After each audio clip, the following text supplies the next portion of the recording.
While watching the results roll in from last night's less than climactic mini Super Tuesday, Jake Tapper had some interesting remarks to say about Joe Biden and the issue of electability. Let's take a look, then we're going to talk about it. Certainly, there's a debate on Sunday, and I think that it will be something that the Sanders team wants to do is have the head-to-head debate. The just two major candidates, Tulsi Gabbard's still running, but has not met the threshold for the debate. And I think Sanders is potentially a stronger debater. And I think that they will make at least one last attempt to try to convince Democratic voters that he would be a stronger nominee against Donald Trump. Because to be completely frank, I'm getting real 2004 vibes tonight, which is Democrats want to defeat an incumbent Republican so badly, Democratic voters, I mean, that they decide which one is electable, and they decide, okay, it's John Kerry, or in this case, it's Joe Biden. There's a huge coalescing around that person. They want to end the primary process as soon as possible. And then basically they coronate this person. Now, what did we learn in the last few weeks? Mark McKinnon, former George W. Bush advisor, told me that actually they feared Howard Dean more. Because Howard Dean, even though he was less predictable, there was a starker difference between Howard Dean and George W. Bush. And he was drawing much bigger crowds than John Kerry was able to. And Howard Dean, we had him on the Sunday show, and Howard Dean said, "Now you tell me." But the point is that when you have the Democratic electorate deciding that they are all a bunch of Rachel Maddows and Chris Hayes and the like, that they're just progressive pundits, and they're going to pick out who is the best one, maybe they don't necessarily always know what they're doing. Yeah. So first of all, I think the states that you were talking about are now in the wall there that. There we go. So voting next week, right? I love how they just distract away from Jake's substantive remarks at the end there. They're just like, look, there's some states on the map.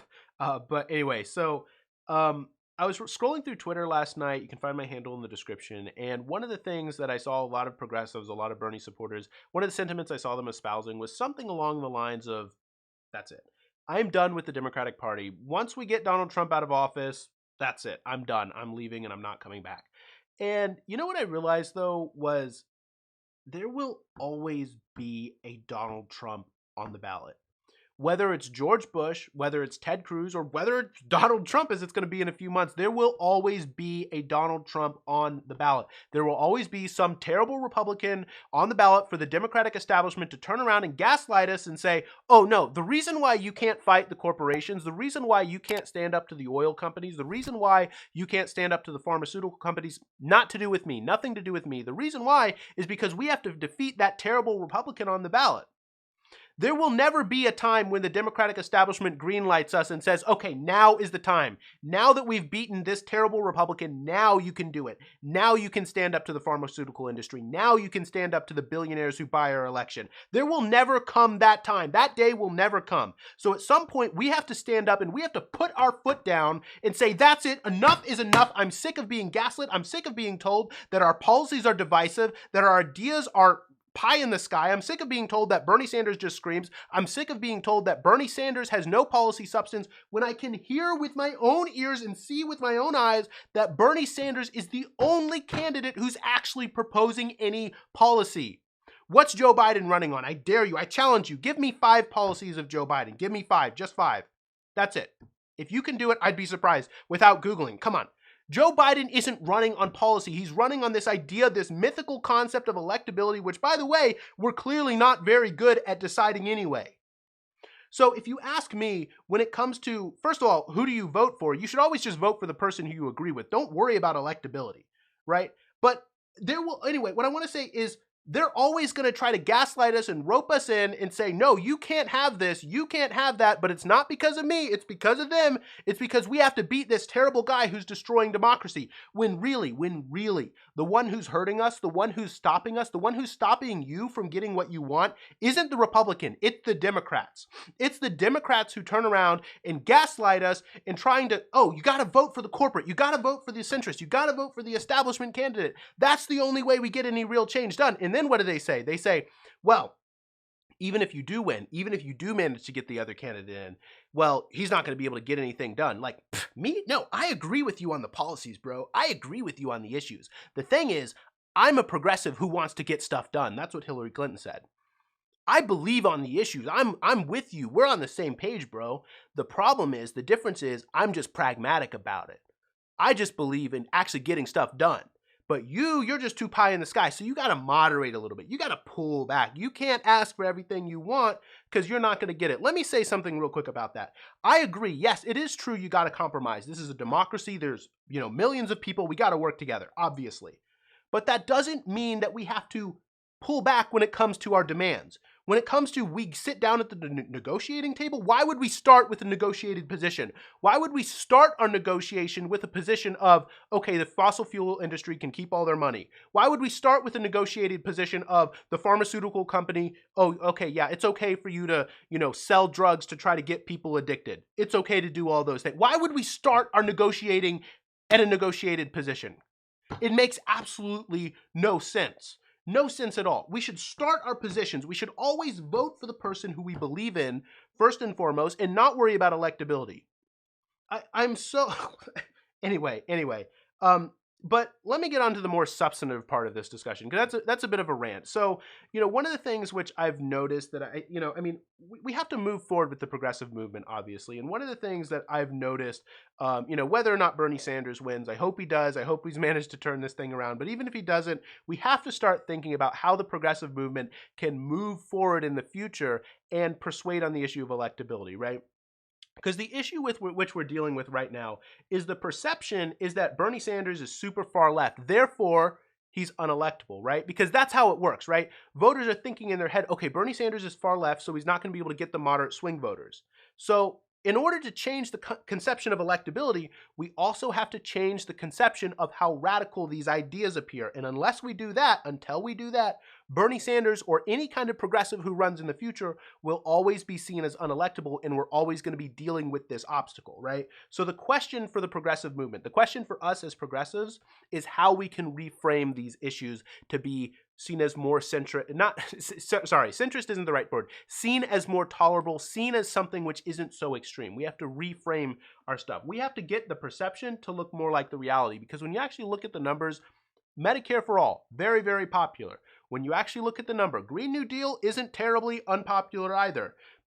The idea that fighting the corporations, fighting the establishment is seen as far left is crazy. Even centrists, even moderate voters are not hacks. The only ones who are hacks? The establishment who are bought by them. But actual swing voters, actual moderate voters, if you go to them, you think they like the fact that Walmart can just move in and screw over all the workers, take all the mom and pop shops? You think they like the idea that Amazon is just buying up all this, destroying their small towns, essentially? No. So, I think one of the limitations maybe of the progressive movement and this is a criticism that I made maybe like a month and a half ago, but then I kind of stopped making the criticism because it seemed like Bernie Sanders was winning. And so I was like, well, I guess it's not that important.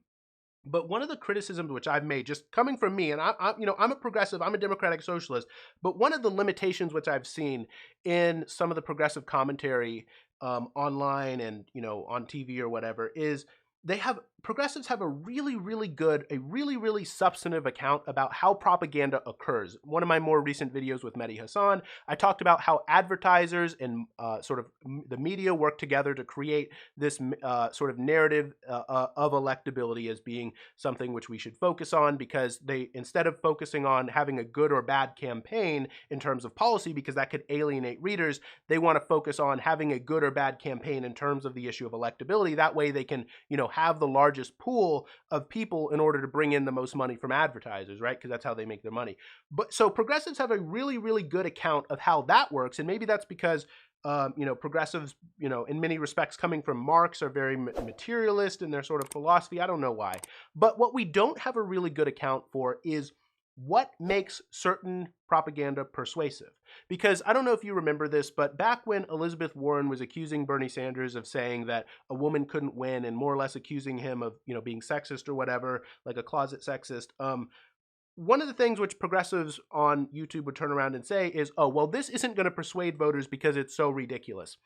That's not like a real sort of substantive account of propaganda, right? Because, sometimes propaganda is persuasive, right? Here's what I'm trying to say. It seems like a lot of progressives, they say when propaganda works, they turn around and say how propaganda caused this to work. But then when it doesn't work, they say, okay, well, it didn't work because it was crazy. I think that we actually have to have a more substantive account of how propaganda is persuasive. When is propaganda persuasive versus when it is not?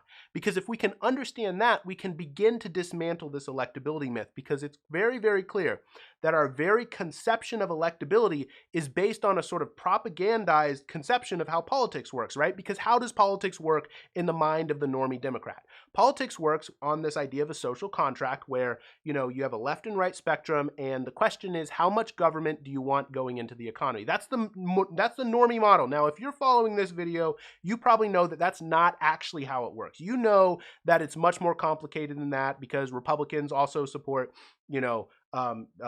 giving money to corporations and stuff like that. It's much more complicated than that. But in the mind of the normie Democrat, on the right, what it is to mean is to have less government into the economy. And on the left, it's to have more government into the economy. And so the more government you have into the economy, it means you're more far left. And if you're more far left, it means you're less electable. So we have to think as progressives how we can reframe the entire normie model, the sort of heuristic which average voters are running around with in terms of, what makes someone far left and far right. And I think there are some important suggestions about how we can do that. I think we might be able to make a lot of progress in that direction by focusing on the policies and talking about how democratic socialism, how progressive politics is about taking back control of our own life. It's about allowing us to flourish and turning it on its head. Instead of asking, should we provide healthcare for everyone, asking, should we allow tens of thousands, hundreds of thousands of people to go bankrupt from medical bankruptcy when all the other countries provide it? Should we allow 500,000 people, 500,000 people every single night to sleep out on the streets? Right? You can kind of frame it that way, as opposed to being so worried about, should we provide this? We should ask, well, is it okay that this very bad thing is happening? Focus on the thing happening as opposed to, should we do this thing? If that makes sense, right? Because once people agree that we need to do something about it, once people agree that that's a problem, it's much easier then to say, okay, you agree that this is a problem, here's a solution to fix it. Now, that doesn't mean, we do have to talk about the policies constantly, right? Because we have to sort of raise awareness, but I think you should always lead with the problem, then bring in the solution. And the other thing is, when we talk about, again, as I was saying earlier, when we talk about democratic socialism, we have to talk about taking control of our lives. Because what happens right now is Walmart comes into a community, comes into a small town, and then completely destroys it by taking away all the mom and pop shops, by completely changing, bringing in labor from, other parts of the country, not hiring locally as when it comes to the executive positions.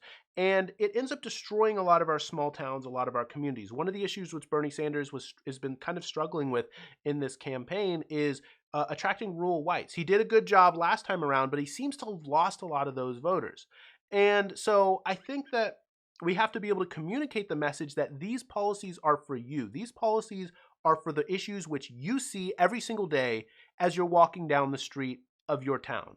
And I think that that is a good start of how progressives can, really start to reframe things. One of the suggestions I made in a previous video is, when it comes to Medicare for all, is frame how it is a moderate position, right? Because on the right, you have, you want the private funding of private industry, right? You want private insurance companies going into private doctors. And then on the left wing, you have the UK system, where it's public insurance, it's a single payer public system going into public doctors and public hospitals. So Medicare for all is the compromise position. Medicare for all is the moderate position of public funding into private institutions. And so, reframing the issues so that they don't seem scary, because it's clear, guys, it is clear looking at the numbers that revolutionary populist rhetoric isn't necessarily popular. Now, that doesn't mean that populist politics isn't popular, but we need to be able to work with people who don't necessarily want the idea of a revolution, but want radical change. That is a clear demographic that we're seeing. There's a lot of people who agree on the policies. There's a lot of people out there who want to see Washington work. but don't necessarily want a revolution. And we have to be able to communicate that these ideas are not a crazy revolution. They're not going to upend the American way of life, because that's what the right always says. They always say every single time when you bring government in any way, it just upends the American way of life, and yada yada yada. And since Democrats just adopt Republican framing, whatever it is, because they're wimps, we end up with Democrats saying the same thing about progressive policy. So we actually have to reframe that and take back that side of the narrative as well. And so anyway, I think a lot of this is a project. A lot of this, I can't be the one like espousing to you, telling you how to do it. This is something that we all collectively have to think about. We all, if we want the progressive movement to move forward, if we want the left to win in the long run, we have to think about how we can reframe issues, reframe discussions to be appealing to a broader tent of people and not just appealing to the revolutionaries on Twitter. So, but anyway, so that's the video. If you liked it, I'd really appreciate it if you hit the like button and consider subscribing. Thanks.